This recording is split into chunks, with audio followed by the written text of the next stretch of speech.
Je termine cette petite série de coaching sur le tâche 2 et les séries doubles avec des chiffres par un petit entraînement. Essayons donc de mettre en application tout ce que je vous ai montré dans les vidéos précédentes pour trouver la réponse. Quel est le nombre qui va à la place du point d'interrogation parmi ces 4 nombres proposés? Alors mettez la pause et réfléchissez-y quelques instants.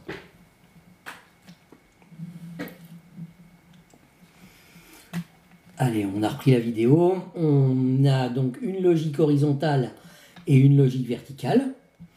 On va s'intéresser déjà à la logique horizontale. Alors, dans la logique horizontale, il fallait chercher un phénomène inter. Regardez le chiffre du milieu de la série horizontale. Dans chaque case de la série horizontale, regardez le chiffre du milieu. 3, 5, 6, 7. Vous avez compris qu'ici, il y a 4 au milieu pour faire 3, 4, 5, 6, 7. Donc la série horizontale, c'était un phénomène inter. Exactement le même phénomène inter que pour les séries de lettres. C'est un inter plus 1 sur le deuxième chiffre. D'accord? Donc on sait que dans la bonne réponse, il y a le chiffre 4 qui est au milieu. Donc ça ne peut pas être la réponse A ni la réponse B. C'est forcément l'une des deux réponses, C ou D. Et à ce stade-là, même si je ne trouve pas la logique verticale, eh bien, j'ai intérêt à répondre au hasard, puisque j'ai 3 points à gagner contre seulement 1 point à perdre. Ok? Donc voilà, pour la série horizontale. Maintenant, ce serait quand même bien qu'on trouve la logique verticale. Alors, comment on va trouver la logique verticale? Elle est intéressante, la seule logique verticale, parce qu'il faut à la fois scinder et à la fois connaître les carrés. Regardez, vous avez 416, 4 au carré, ça fait 16. 3 au carré, ça fait 9. 8 au carré, ça fait 64. Et 9 au carré, ça fait 81. D'accord? Donc pour la logique horizontale, j'ai déjà dit qu'il y avait le C et le D qui convenaient. Et pour la logique verticale, le carré du premier chiffre donne les deux derniers.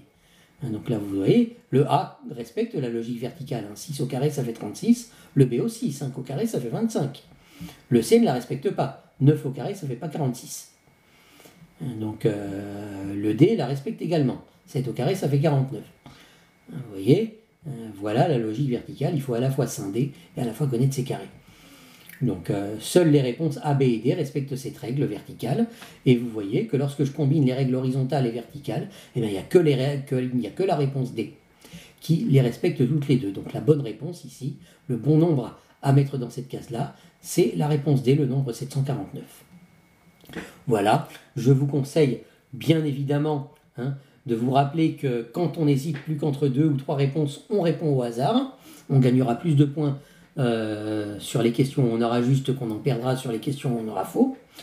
Et je vous conseille aussi de vous entraîner, vous réentraîner. Plus vous ferez des séries doubles, plus vous verrez que vous les comprendrez, que vous vous rappellerez des nombres, vous vous rappellerez des combinaisons, des logiques, et plus ça ira vite, et plus mieux vous vous en tirerez au test. Allez, bon courage à tous.